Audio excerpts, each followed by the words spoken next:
a company could come in and say, we're going to be here 6 months, or 8 months, or 1 year, and so our employees are going to live here during that time. Are they Ohioans? The Ohio Code already defines what an Ohio resident is, and we would follow that. That's someone who has to live here at least 6 months of the year, 180. I don't know the number of days, 180 something days. That many days of the year, and pay taxes and do all the things that anybody who wants to be considered an Ohio resident does. If we register to vote, I mean, there are many pieces of evidence that establish the fact that you're an Ohio resident, and that's already in. So under that criteria, an oil company could say, well, yeah, we're going to be in the field for 6 months and 8 months. We meet that criteria, but the guy could be from Oklahoma or Texas. He's just living here for 6 months. He's paying his income taxes in Ohio. So there's more to it than that. If you listen to what I said, there's more to it than that. There is. I'm sorry, I didn't mean to interrupt while I was answering. So there are different pieces of evidence that will be considered, just as they are now and as they have been for many, many years when people are contesting whether they're a resident or not. One piece of evidence would be where your mailing address is. Another piece of evidence would be where you pay your taxes, where you have established roots, where you intend to stay.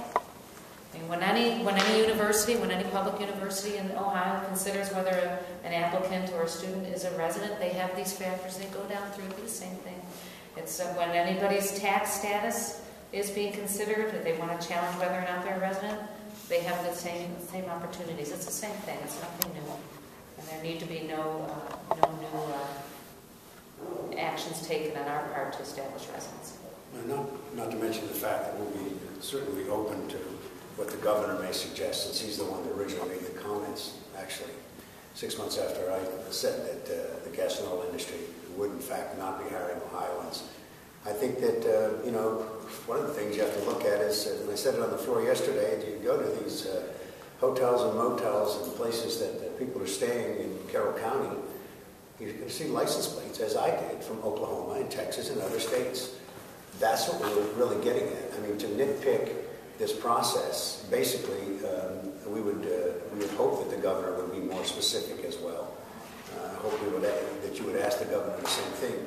But the specificity of that calls out for those of us basically saying that we want to be clear about those that are citizens in Ohio that are being trained to work in the oil fields, that are being trained to participate in this new discovery, and that they're hired.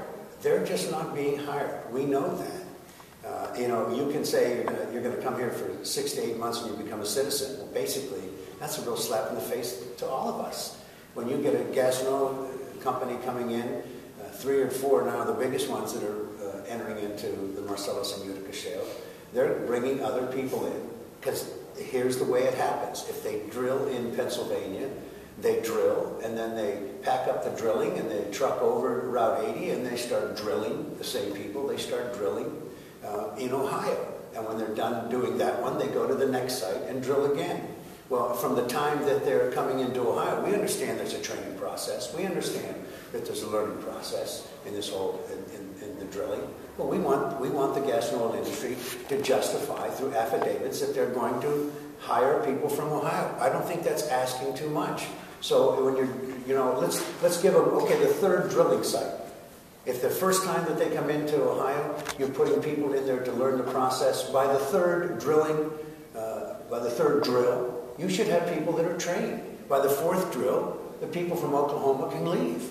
By the 5th drill, we have people that are working in Ohio. So, I mean, I can be specific about that. But what we're really trying to do is make sure that Ohioans, who are the ones that are basically giving up their mineral rights, giving up their construction and tax dollar rights because the gas and oil industry are destroying the roads, and now we know that under 315 the negotiations are basically done locally.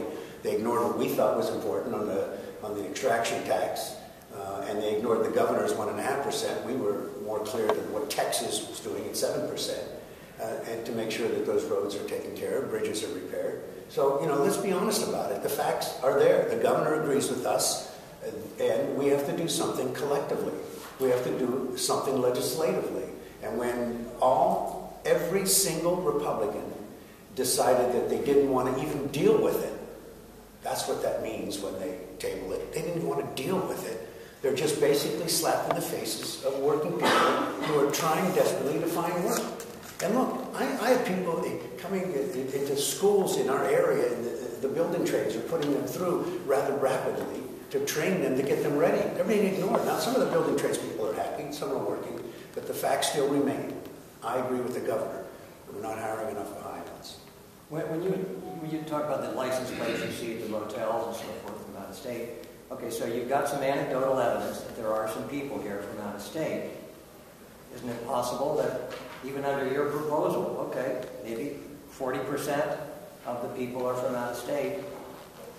Well, that doesn't mean, even under your guideline, they would already be satisfying it. And I guess my question is, do you have any real evidence that they have not hired 60%, at least 60% of Ohioans on these jobs?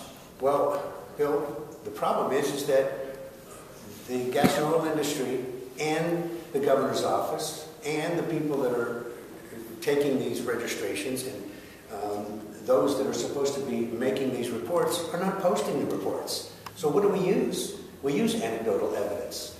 We're politicians, and we want to make sure that we do find out exactly what they're doing. So, do we know? Well, we know by anecdotal evidence that those aren't Ohio people working. You can go to any site right now and find very few Ohioans working. That's not anecdotal. That's a fact. Do we know the exact facts? No. That's why I offered that. That's why the governor's pissed off. That's why, people like me are introducing legislation that requires 60%. And I don't think that that's asking too much. 60%? 6 out of 10 people? Okay, 4 can trade, 6 can work. What's wrong with that? I mean, come on, you guys. We're talking about $1 billion fine.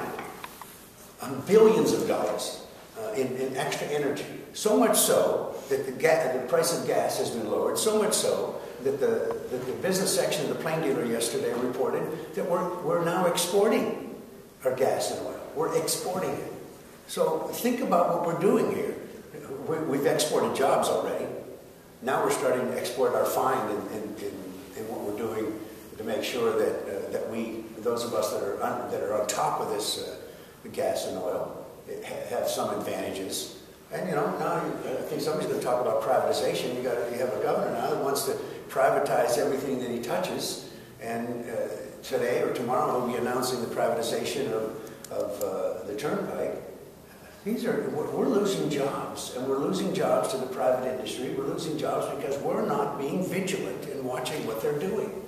Did I understand you to say a couple minutes ago that they're required